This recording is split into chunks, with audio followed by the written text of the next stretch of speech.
Ito yung PS Bank Credit Masters Superstar Benefit. Many credit cards in the Philippines offer no annual fee for the first year only.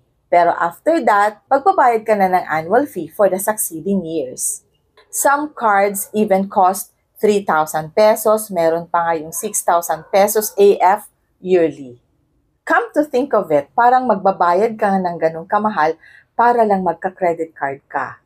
So since si PS Bank credit card ay walang annual fee, malaki ang savings mo yearly. And take note of this, no pressure in canceling your credit card just in case hindi mo naman kasi siya nagagamit. So if you want to cancel the credit card, no pressure. Madali lang yon sa kanila.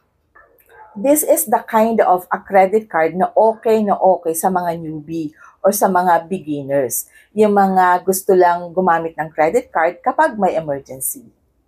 Yung mga credit card holders na ang purpose lang ay small spending or simple spending. And dun sa mga nagsisimula pa lamang, matutong mag-manage ng kanilang payments through credit cards, this is the kind of credit card for you.